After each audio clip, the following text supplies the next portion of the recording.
हामी सुन्छौँ बाहिर कहिलेकाहीँ 1 हप्ताभित्र 24 घण्टाभित्र राजनीतिले कायापलट गर्छ। हाम्रै आफ्नै देशमा पनि 24 घण्टाभित्र राजनीतिले कायापलट गरेका उदाहरणहरू छन्। त्यसको नेतृत्व यहाँहरूले नै गर्नुभएको छ विगतका दिनहरूमा। आज यो किन अगाडि बढ्न सकेको छैन?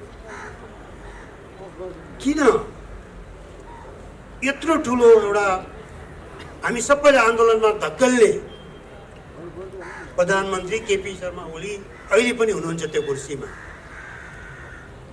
उहाँले कुरुक्क छोड्नुहुन्छ भनेर हामी आन्दोलनमा लागेका थिएनौँ। संसद पुनर्स्थापना भएपछि संसदले उहाँलाई कठालो समातेर निकाल्छ भन्ने हाम्रो अपेक्षा थियो। तर आज पनि फेरि प्रधानमन्त्री को छ भन्नु पर्दाखेरि उनकै नामले हामी बाध्य छौँ। हामी विस्मयमा छौँ।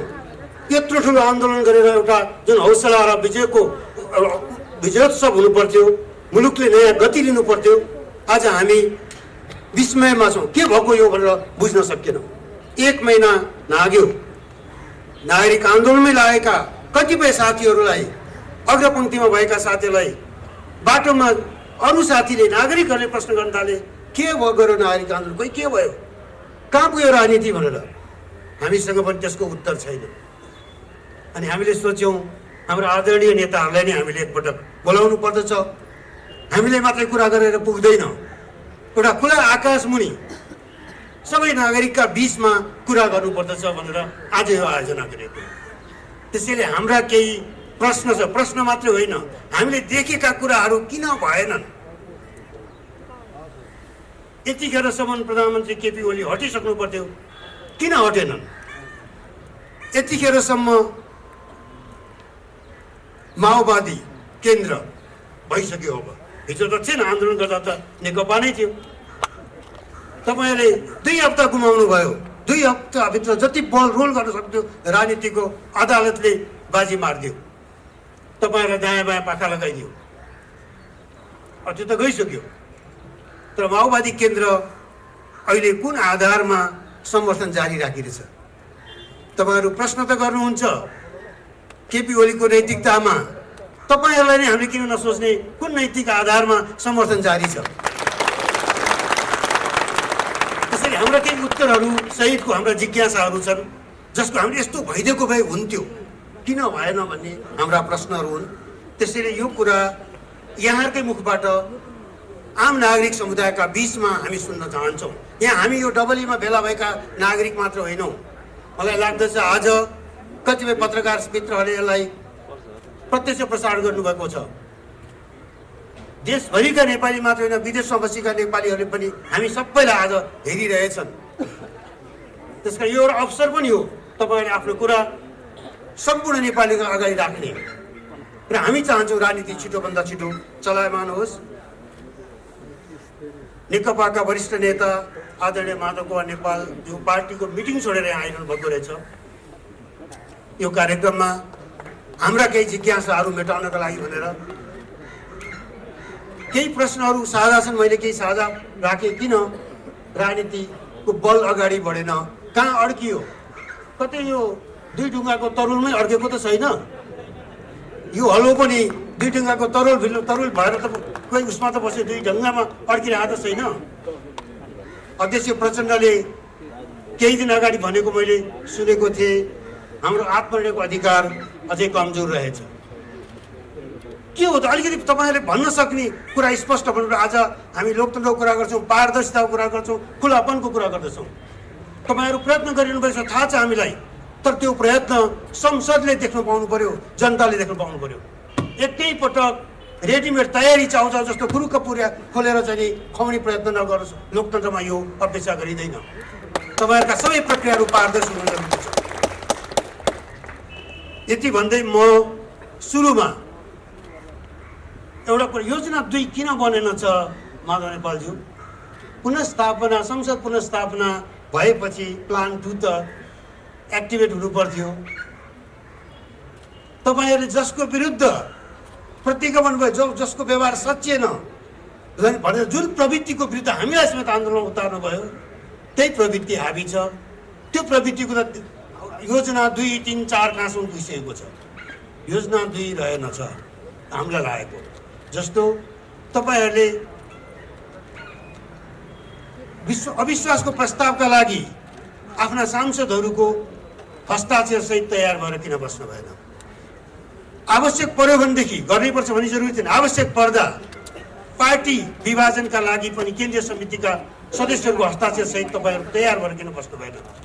यो तयारी भएको भएदेखि सायद अदालतले मौका पाउँदै त्योभन्दा अगाडि तपाईँहरूले मुभ गर्नुहुन्थ्यो। किन मुभ भएन राजनीति?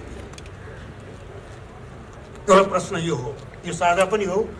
माधवजीलाई यो पहिलो मैले राखेँ। दोस्रो पछि आउँछु, पहिला यसैमा जाउँ। हजुर, धन्यवाद छ हाम्रो प्रोफेसर कृष्ण खनालज्यूलाई र यहाँलाई पनि। म सबैभन्दा पनि वृहत नागरिक आन्दोलनलाई धन्यवाद दिन चाहन्छु। तपाईहरुले नेपालको लोकतान्त्रिक आन्दोलनमा महत्त्वपूर्ण भूमिका खेल्दै आउनु भएको छ। विगतको तपाईहरुको पहल म सम्झिरहेको छु। विगत समयमा 2062-63 को आन्दोलनको बेलामा तपाईहरुले लिनुभएको पहललाई, सक्रियतालाई, पार्टीलाई पनि घचघच्याउने, आन्दोलनको मैदानमा उत्रिनका लागि ललकारने जुन भूमिका खेल्नुभयो त्यो बडो सराहनीय थियो। र त्यतिखेरको डबलीमा म स्वयं पुगेको थिएँ र नेपाली कांग्रेसका अध्यक्ष गिरिजाप्रसाद कोइरालाजी पनि हुनुहुन्थ्यो। हामी दुवैजना त्यहाँ आमन्त्रित थियौं र तपाईहरुको एकपछि अर्को त्यो प्रश्नको जुन तीर थियो हामीतिर सोझिएको थियो। तर राम्रो गर्यो, के राम्रो गर्यो भने हामीलाई त्यसले उत्प्रेरित गर्यो, हामीलाई चुनौती स्वीकार्य छ भन्ने भावनामा पुर्यायो र त्यसपछि देशव्यापी रूपमा आन्दोलनको हामीले आधी बेहेरी सृष्टि पनि गर्यौं।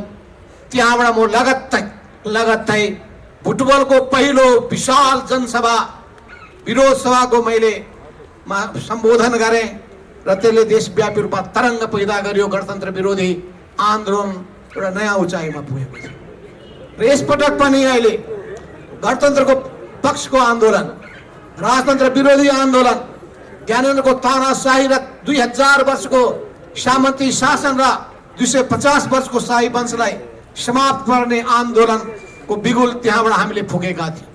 र यसपटक पनि तपाईहरु जसरी लोकतन्त्रको रक्षा गर्नका लागि, संविधानको रक्षा गर्नका लागि, संघीयताको रक्षा गर्नका लागि, समावेशितालाई रक्षा गर्नका लागि जसरी तपाईहरुले दुःखका साथ भन्नुपर्छ, अहिलेका हाम्रा पार्टीका अध्यक्ष केपी शर्मा ओलीजीबाट जुन प्रतिगमनकारी कदम चालियो त्यसको विरुद्धमा तपाईहरु संघर्षको मैदानमा हुनुहुन्थ्यो। आज म बडो अप्ठ्यारो महसुस गर्दैछु। त्यही पार्टीमा मलाई फेरि सर्वोच्चले घोक्र्याएर पठाइदिएछ। सर्वोच्च अदालतले बडो विचित्रको फैसला गरेको छ। दुईटा पार्टीहरूले स्वतन्त्रताका साथ, स्वायत्त पार्टीहरूले निर्भीकताका साथ निर्णय गरे कि हामी एकताबद्ध हुन्छौं भनेर।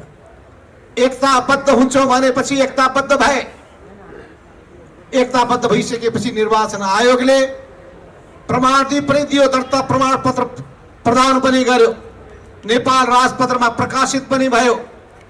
त्यसपछि दुईटै राजनीतिक दलहरू एकताबद्ध भएर नेपाल कम्युनिस्ट पार्टी नेकपा बन्यो। त्यसले सबै हिसाबले वैधानिकता प्राप्त गरिसकेपछि 200 भन्दा बढी उपनिर्वाचनहरू भए अनि त्यसका अलावा थुप्रै गतिविधि भए। त्यसपछि सर्वोच्चले भन्छ त्यो बेलामा गरिएको एकतालाई हामी मान्दैनौँ। कस्तो विचित्रको कुरा! यो त कस्तो भयो भन्दाखेरि कति मिल्छ थाहा छैन। दुईटाले तय गरे अब हामी बिहा गर्छौं। श्रीमान र श्रीमतीले बच्चा जन्माए, जन्माएको बच्चा पनि मान्दिन, बिहा पनि मान्दिन भने जस्तै भयो। अब सर्वोच्चको फैसला छ पुरानो ठाउँमा फर्क। हामी पुरानो ठाउँमा फर्किन खोजिरहेका छौं। तर विडम्बना छ, यहाँ भन्न पनि मलाई कस्तो गाह्रो छ भन्दाखेरि यो पार्टी भित्रको कुरा डबलीमा आएर भन्यो माधव नेपालले भने फेरि अर्को आरोप लाग्ला। त्यसपछि कुन दिन मलाई भोक्र्याएर त्यहाँ पनि निकाल्दिने स्थिति बन्यो। र त्यस्ता कुरा डराउने वाला माधव नेपाल होइन, त्यस्ता कुराबाट तर्सिने मान्छे माधव नेपाल होइन। किनभने यो आन्दोलनको बीजारोपण गर्ने र पार्टीको बीजारोपण गर्ने मान्छे भयो। त्यसले पनि मलाई कन्फिडेन्स दिएको छ। यो देशका धेरै धेरै आन्दोलनमा म प्रत्यक्ष रूपमा सहभागी भएको छु। समय कम छ, त्यसो हुनाले म धेरै लामो कुरा के भन्न चाहन्न भन्दाखेरि मलाई बडो गाह्रो के भएको छ भने पार्टी अन्तर पार्टी भित्रका कुराहरू गर्दाखेरि तपाईहरुमध्ये नै पर्ला किन यहाँ कुरा यहाँ कोट्याउनु भयो भन्नुभएको होला। नभने हुन्थ्यो नि, पार्टी भित्रै गएर भने हुन्थ्यो नि भन्नु होला। पार्टीमा त ढोका बन्द गरिदिएको छ। सर्वोच्च अदालतले भन्यो 2075 साल जेठ 3 गते पार्टी एकता भन्दा पहिलेको अवस्थामा दुईटै पार्टीहरू फर्क। र हामी के भनिरहेका छौँ भने 2075 साल जेठ 2 गतेको अवस्थामा पार्टीलाई फर्काऊ। पार्टीको पुरानो संगठनात्मक संरचनालाई, त्यसको राजनीतिक धारणालाई, त्यसका नेतृत्वलाई, पदाधिकारीलाई, त्यसको सदस्यलाई यथावत रूपमा स्वीकार गराऊ। तर बडो विडम्बना भन्नुपर्छ, हाम्रो प्रधानमन्त्री केपी ओलीजीले बालुवाटारमा गोप्य रूपमा एउटा विशेष भेला बोलाउनु भयो।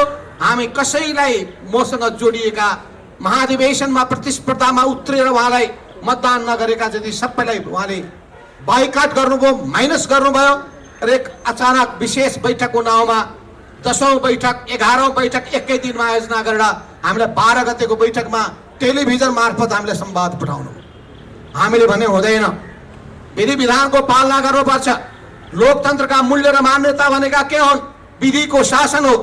त विधिको शासन पार्टी भित्र पनि लागू हुन्छ, देशमा पनि लागू हुन्छ र समाजमा पनि लागू हुन्छ। र यो तीनटै ठाउँमा लागू गर्ने सिद्धान्तको प्रतिपादन गर्नुभएको थियो मदन भण्डारीले। जनताको बहुदलीय जनवाद भने त्यो पार्टीको पनि लोकतान्त्रिकरणको सिद्धान्त थियो, त्यो राज्य सत्ताको पनि लोकतान्त्रिकरणको सिद्धान्त थियो, त्यो समाजको पनि लोकतान्त्रिकरणको सिद्धान्त थियो। त्यसको पालना नभइरहेको देख्दाखेरि म आफै पनि चिन्तित छु। यस अर्थमा तपाईले भन्नुभयो कि अर्को जुन कदम कस्तो हुनु पर्दथ्यो, अर्को कदम स्वाभाविक लाग्न सक्दछ अब सरकारबाट हटिदिए हुन्थ्यो भन्ने होला। तर राजनीति सरल रेखाले अगाडि बढ्दैन, सोचे जस्तो हिसाब किताब गरेर पनि हुँदैन। अनेक यहाँ दाउ पेचहरू भइरहेका छन्, यतिकै यहाँ जन्मेका छैनन्। अनेक चाणक्यका नीतिहरू लागू भइरहेका छन्, यतिकै जन्मेका छैनन्। गोयबल्स शैलीको प्रयोग भइरहेको छ। यी सबै कुरालाई ध्यानमा राखेर, सबै दाउ पेचलाई ध्यानमा राखेर राजनीति गर्नेले, संगठन चलाउनेले विचार पुर्याउनु पर्छ। त्यसमा पनि राजनीतिक शास्त्री हाम्रा प्रोफेसर साहबलाई त 101 थाहा छ, कूटनीतिका कुरा पनि थाहा छ। तैपनि अब नागरिक समाजमा जोडिसकेपछि कुरा कोट्याइहालौँ, यिनीहरू कहाँ खुस्किहाल्छन्, बोल्दिहाल्छन् भन्ने लागेको होला। बडो गाह्रो छ। त्यसो हुनाले चाहिँ म यति मात्रै भन्न चाहन्छु। एउटा थप्नु खोजेँ। हजुर, तपाईँहरूको पार्टीको विधानले कुनै बाटोमा पुर्यायो जस्तो लाग्दैन अहिले। विधान त अध्यक्षले पिछिसकेका छन्, त्यसैले राजनीतिक निर्णयको आवश्यकता छ। विधि विधानको आफ्नो ठाउँमा महत्त्व होला, तर अहिले तपाईँहरूको खास गरेर अदालतको फैसलापछि आएको पुनर्जीवित भएको नेकपा एमाले विधानले मात्रै अब निकासमा पुग्दैन होला। कठोर राजनीतिक निर्णयको आवश्यकता छ, त्यसका लागि तपाईँहरू तयार हुनुहुन्छ कि? मैले त हिजै त्यो संसदीय दलको बैठक बालुवाटारमा जान्न भनिसकेँ। स्पष्टीकरणको जवाबमा प्रत्युत्तर स्पष्टीकरण पनि सोधिसके। त्यसो हुनाले जानुहुन्छ कि जानुहुन्न भन्ने कुरा त लक्षणैबाट थाहा हुन्छ। त्यसो हुनाले म यति मात्रै भन्न चाहन्छु, सबै चुनौतीको सामना गर्नका लागि म तयार छु। र फेरि अघि मलाई हिजो नारायणजीले भन्दै हुनुहुन्थ्यो नागरिक आन्दोलनमा आउनुहोस् न त अब भनेर। मैले अहिले यो उमेर भइसकेको छैन होला। तपाईँहरू पनि सहयोद्धा नै हो, समाज परिवर्तनको सहयोद्धा नै हो, समाजमा संस्कार बसाल्ने, मूल्य र मान्यताको रक्षा गर्ने अभियन्ताहरू हो। र हामी पनि त्यही कामको निम्ति लागौँ भनेर तपाईँहरूको चाहना पनि हो। यस अर्थमा तपाईँहरू हाम्रो कुरा धेरै कुरा मिल्छ। तर हामी राजनीतिक हिसाबले जनतालाई गोलबन्द गर्न चाहन्छौँ र राजनीतिक पार्टी चाहिन्छ, किनभने बहुदलीय व्यवस्था हो। त्यस हुनाले बहुदलीय व्यवस्थामा पार्टी चाहिने भएको हुनाले यो पार्टी सङ्गठनबाट र पार्टी आन्दोलनबाट मैले अहिले खुट्टा कमाएर भाग्नुपर्ने अवस्था आइसकेका छैन। कस्तो कस्तो ज्यान भएका मान्छे त लागेका छन् भने अझै मेरो ज्यान तगडै छ, मेचीदेखि महाकालसम्म हिँड्न सक्छु। एउटा प्रश्न अर्को थपौँ माधवजी, यसैमा थप्छु म अर्को एउटा प्रश्न। नेपालमा कम्युनिस्ट आन्दोलनको कुरा मलाई भन्दा बढ्ता तपाईँ आफै थाहा छ। तपाईँ आफै त्यसको एउटा मेजर एक्टर हो। 2010-12 सालतिर कहिले हो नगरपालिकाको, काठमाडौँ नगरपालिकाको चुनाव हुँदा तपाईँहरूकै त्यतिखेरको पार्टी नेपाल कम्युनिस्ट पार्टीको उम्मेदवार मेयरमा जितेका थिए। 14-15 सालको चुनावमा 7% पपुलर भोट ल्याउनु भयो, 4 सिट ल्याउनु भयो। त्यसपछि लामो यात्रामा गएको पछिल्लो चुनावमा आइपुग्दा 52% तपाईँहरूको गठबन्धनले 52% भन्दा बढी मत लिएर आएको छ। अब के हुन्छ त्यो मत कतै अलपत्र पर्न लागेको होइन? नेपाल कम्युनिस्ट आन्दोलनको, कम्युनिस्ट पार्टीको भविष्य के छ? पहिलो कुरा, कम्युनिस्ट पार्टी अधिनायकवादी विचार मान्यता बोक्दैन। यो लोकतान्त्रिक मूल्य र मान्यता अनुसार अगाडि बढ्छ। त्यस हुनाले कम्युनिस्ट पार्टीभित्र पनि अधिनायकवादको कुनै स्थान छैन। यस अर्थमा कम्युनिस्ट पार्टीभित्र अधिनायकवादी शैली कसैले अपनाउँछ भने त्यसलाई स्वीकार गर्न सकिँदैन। यस अर्थमा पार्टीभित्र पार्टीको विधान लागू हुन्छ र साथमा देशको संविधानको अनुरूप चल्नुपर्छ। तर हामी विडम्बनाका साथ भन्नुपर्छ कि पार्टीभित्र पार्टी विधानको पालना गर्ने प्रवृत्ति हराउँदै गएको छ, त्यो पनि मूलीबाट, मूल मान्छेबाट। अब त्यसका निम्ति हामी उपचार खोजिरहेका छौँ। अझै पनि डाक्टरले अन्तिम समयसम्म अझै आर्यघाटमा पनि हिकेकी बाँकी हुँदासम्म पनि त्यहाँ उपचारको कोसिस गरिन्छ। घाटे वैद्य कहाँ पुर्याइन्छ, घाटे वैद्यको हामी खोजी गरिरहेका छौँ। घाटे वैद्यले अझै पनि पुनर्जीवन दिन सक्छ कि प्राण फेरि प्रवेश गराउन सक्छ कि भन्ने ठानिरहेका छौँ। घाटे वैद्य सबै यहाँ छ। घाटे वैद्यहरू यही हुनुहुन्छ। आयु सिद्धिसक्यो, उसमा राखेर जोगाइरहनु भइरहेछ, के भन्छ भेन्टिलेटरमा राखेर। तर समय विचार नगरिकन चल्दाखेरि तपाईँले परिणाम प्राप्त गर्नुहुन्न। फल फल्न थालेको छ, पाकिसकेको छैन र टिप्न थाल्नुभयो भने काँचो फल हातमा पर्छ। त्यस हुनाले जहिले पनि समयको विचार गर्नुपर्ने हुन्छ। समय कति परिपक्व भयो भएन भन्ने कुरामा विचार पुर्यायो भने सफल होइन्छ। र आजसम्मको मेरो अनुभवले भनेको छ, मेरो पनि इतिहासमा एउटा लामो कार्यकालको मेरो आफ्नै अनुभव छँदैछ। त्यसले के बताएको छ भने समयको नाडी छाम्न सक्नुपर्छ र समयको नाडी हामी छामिरहेका छौँ। ठ्याक्क मौकामा हामी अगाडि बढ्नेछौँ। तपाईँ जानुभन्दा अगाडि कहिले हामी ओलीलाई संसदबाट हटाएको देख्न पाउँछौँ? कहिले? अहिले मैले भन्न कुन समय हो त्यो? म त ओली बस्नुहोस्, 2 वर्षपछि हो कि? साथ दिनुहोस्, नेपाली काङ्ग्रेसले पनि साथ दियोस्। उहाँले त झन् साथ दिनु जरुरी पनि छ। मान्छेले साथ दिइरहनु भन्ने कुरा आइरहेछ समाचारमा भनेपछि म त खुसी नै हुन्छु। मैले म किन आफ्नो पार्टीको अहिले पनि अध्यक्ष भएको मान्छे आवश्यक पर्दा फ्लोर क्रस गर्नु चाहिँ गर्नु संसदमा। यस्तो कुरा मलाई यहाँ सोधेर अप्ठ्यारोमा नपार्नुहोस्। निर्णय मैले त्यसैलाई लक्ष्य गरेको। त्यसो मलाई अप्ठ्यारो पार्ने काम नगर्नुहोस्। हाम्रो कुरा होइन, अनुकूल लाग्दैन नभन्नुहोस्। त्यसो हुनाले अब महन्तजीको, हाम्रो मिननजीको दया कृपा रहेसम्म यो पार्टीको सरकार रहिरहन्छ। उहाँहरूको यो प्रश्न छ, उहाँहरू पनि प्रश्नको गठेरामा हुनुहुन्छ। अब त्यसो भएको हुनाले के मलाई बिदा गर्नु छ? हस्, यहाँहरूसँग म माफी माग्न चाहन्छु। मेरो बैठक चलिरहेको छ, बैठकमा मैले पुग्नुपर्ने भएको हुनाले म यहाँहरूसँग बिचैमा बिदा हुन चाहन्छु। हस्, धन्यवाद, नमस्कार। धन्यवाद।